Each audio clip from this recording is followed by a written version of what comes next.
My name is Rachel, and I'm a 33-year-old housewife. My husband Adam and I have been married for 4 years, but we haven't had a child yet. We are currently undergoing fertility treatment, but we are having trouble conceiving a child. One day, on my way home from the grocery store, I saw a little girl, a complete stranger, squatting in front of my house.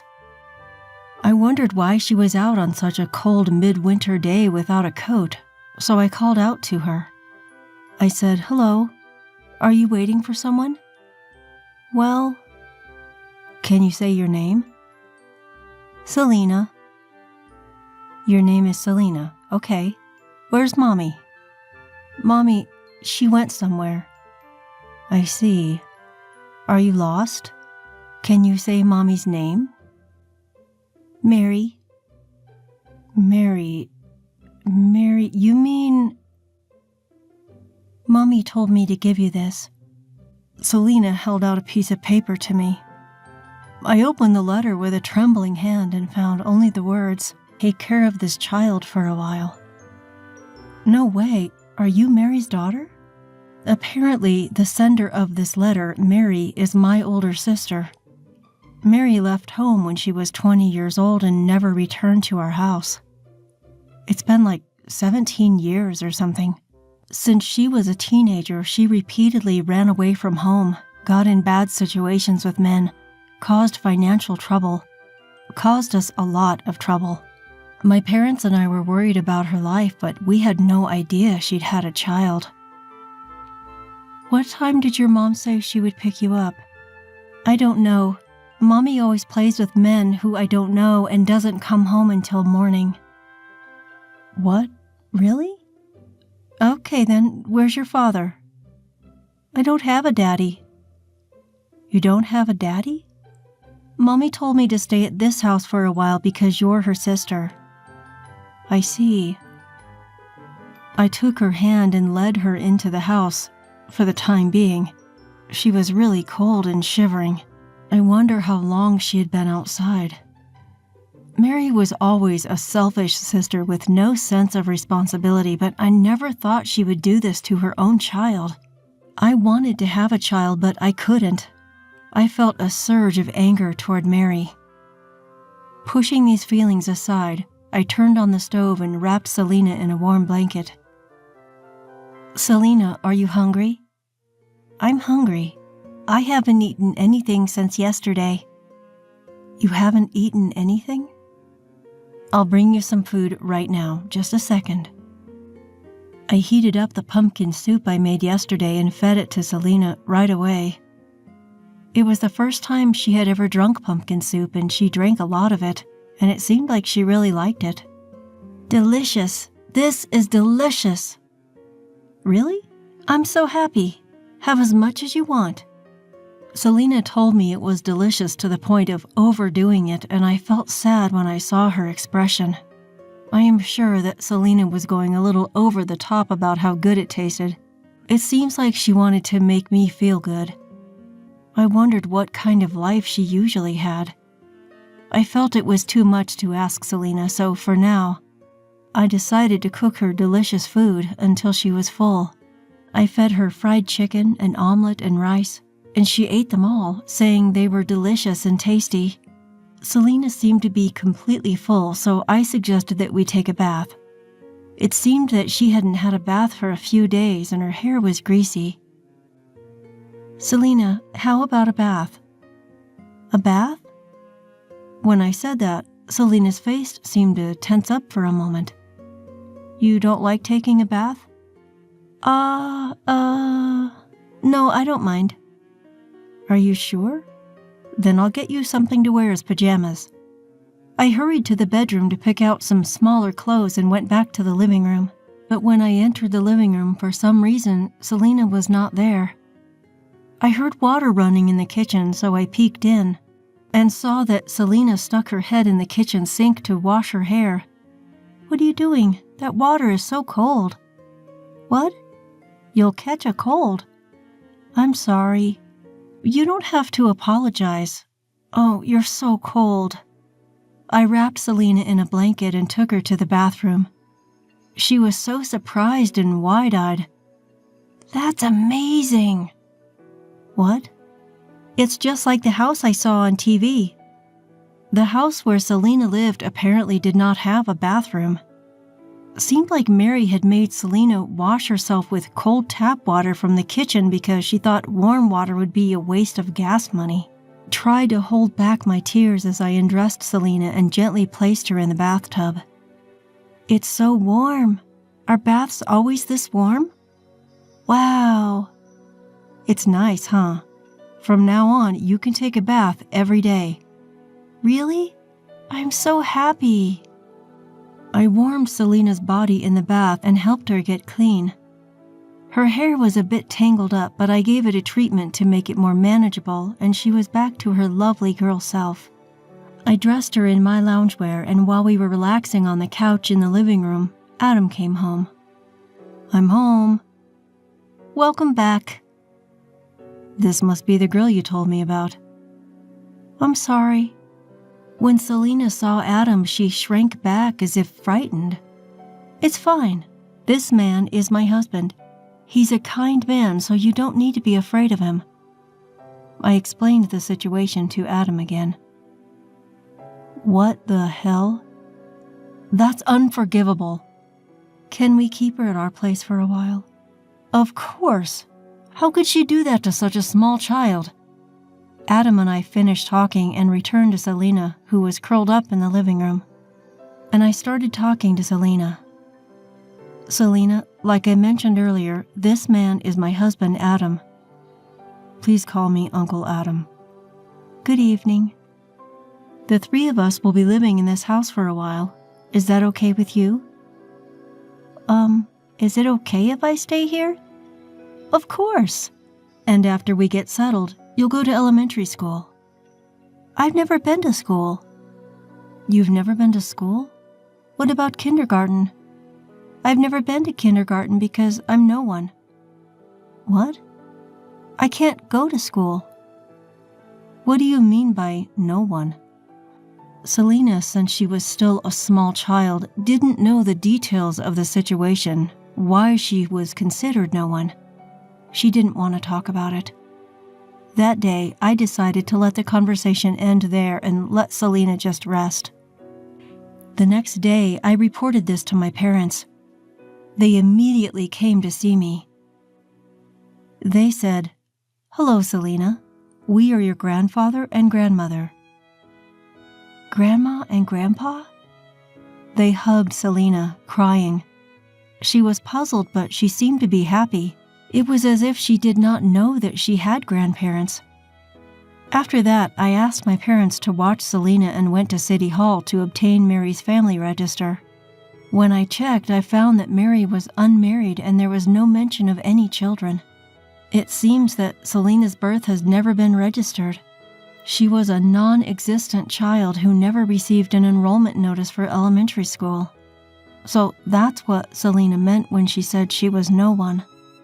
After that, I consulted with several people, including the Child Consultation Center and the municipal office. After various discussions and much support, Selena's family register was finally created. "Selena, you can go to elementary school now. I'm so happy for you." "Thank you." By that time, it had already been more than a month since Selena came to our home, but she hasn't opened up to us much. She always seemed to be skittish every time Adam or I moved. And not only that, whenever she made a mistake, she would apologize to an unusual degree, curl her body up and cover her head. Mary must have done something painful to her in the past. Selena can't forget that experience. "Selena, you don't have to apologize so much. Uncle Adam and I will never get mad at you, and we won't hit you, ever." "Really? Promise?" "Of course, I promise." After that, Selena's timidity didn't change, but as time went by, she gradually became more talkative and even smiled more. Then one day, Selena blurted out, "I wonder when she will come for me." Hearing those words, I felt sad. Even though Mary treated her so badly, she still wanted her mom. Since Selena's arrival, every day has been a joyous time for me. We wanted so much to have children and treated Selena like our very own daughter. We wanted her to live here with us for a long time. The day after this happened, Selena received an invitation to enter elementary school.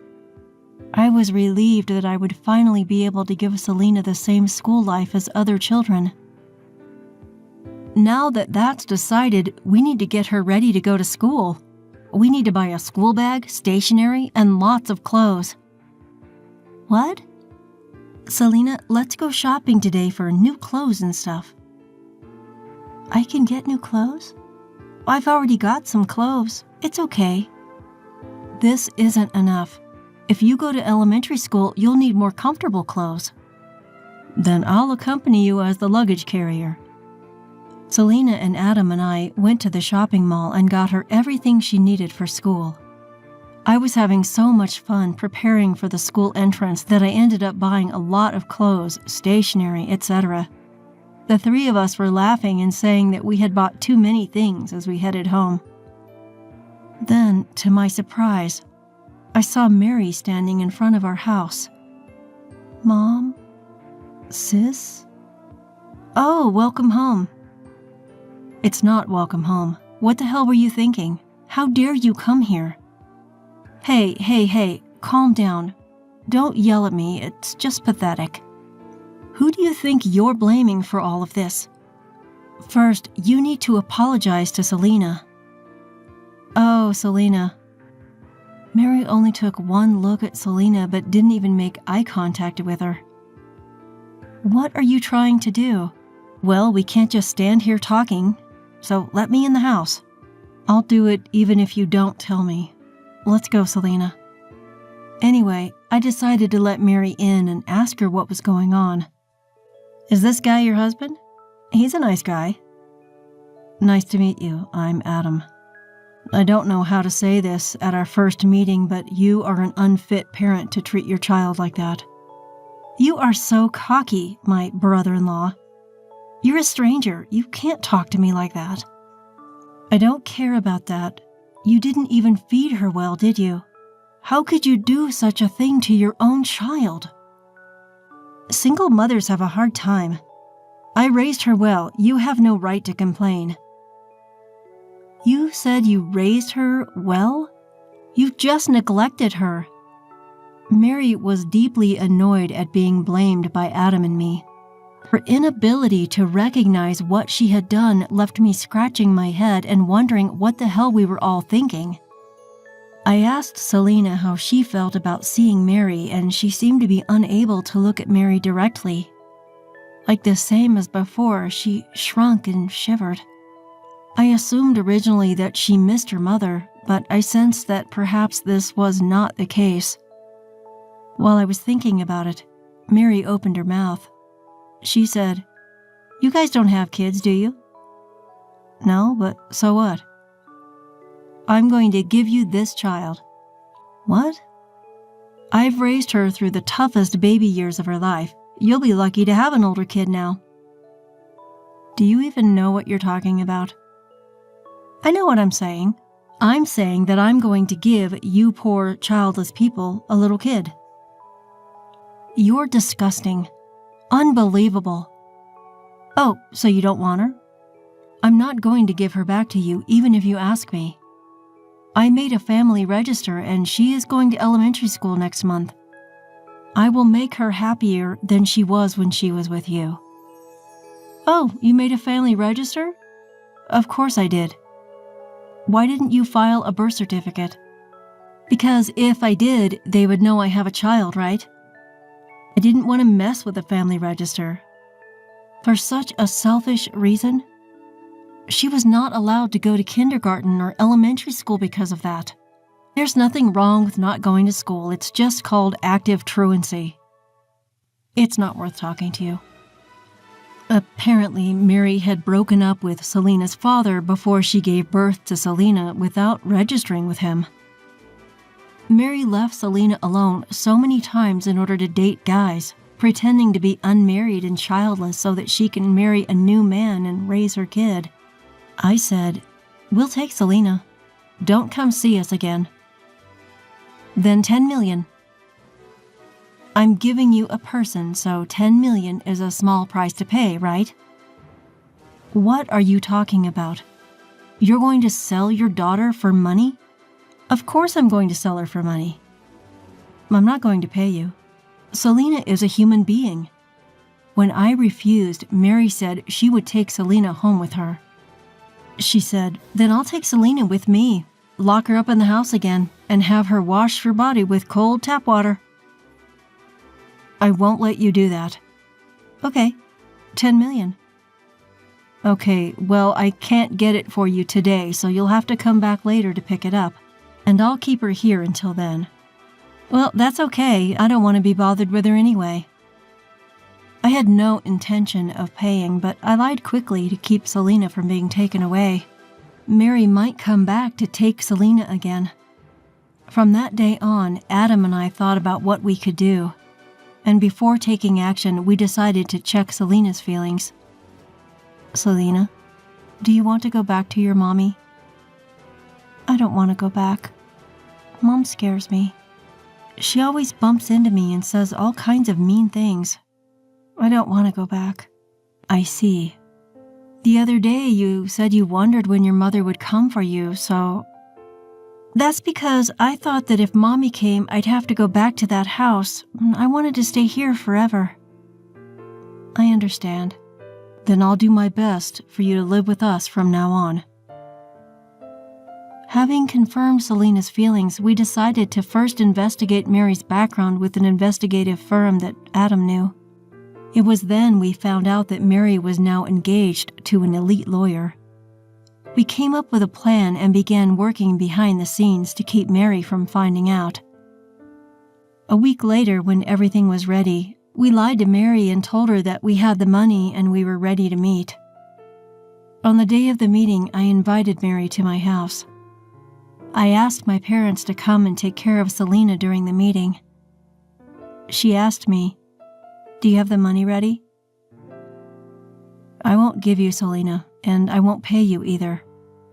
"What? I came all the way here because you said you had the money ready. Now give me the money." "Do you have any idea how heartbroken Selena is?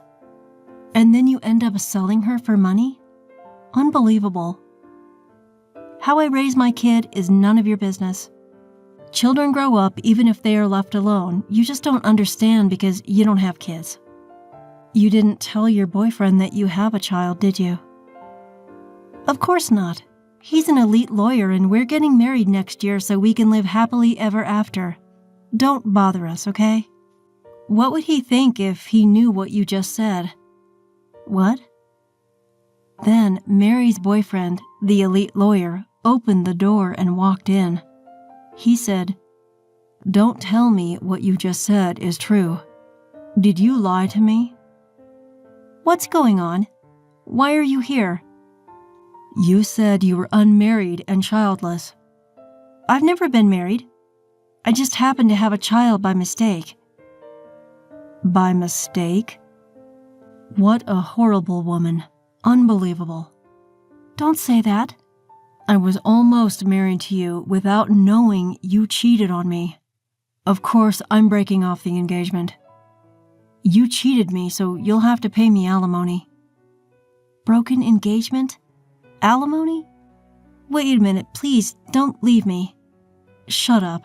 I can't marry a woman who treats her child like that. I don't even want to see your face." "Why are you..." "Rachel, you brought him here. Why did you do this to me?" "Because I knew I couldn't do it the regular way. I'm going to talk to a lawyer here about Selena's case. I was skeptical until I actually heard what you said, so I came here today. But I had no idea she was this much of a scumbag. From now on, I will represent Rachel and her family thoroughly. You're going to regret making an enemy of a lawyer." "Oh, no, please, forgive me." Soon, a police officer arrived at our house. In fact, I had asked for an investigation for abandonment of a child by a person responsible for her protection. They had secretly recorded our conversation the last time, and this time when Mary came to our house. I also informed them that Mary would be here today. Mary was taken away by the police and arrested for abandonment of a child under protective custody. She was to live behind bars for a while. After that, it took a long time and was quite difficult, but after going through various processes, Selena was allowed to live with us. The lawyer, as he declared, demanded compensation from Mary for breaking off the engagement. Mary didn't stand a chance and was thoroughly beaten down. After her release from prison, Mary lost both her boyfriend and Selena. And because she had to work so hard to pay the alimony, she lost her good looks and gradually stopped attracting men. The other day, she stormed into our house, crying and demanding Selena back. "She's my baby. Give her back." "What are you talking about now? She's ours. I won't give her back to you. You're not her guardian anymore." "No, not Mommy. Uncle and Auntie are Mommy and Daddy. I'm here." "No, why? I am your mommy, okay?" Mary had been rejected by Selena as well, and walked away dazedly as if in despair. I'm not going to let her get Selena back. For the rest of her life, I want Mary to reflect on what she did to Selena and live alone and lonely. Meanwhile, Adam and I have stopped our painful infertility treatment, and now the three of us are spending our days together with lots of laughter. I am grateful for the happy time Selena has given us, and I hope to spend the rest of my life giving her all the love I can.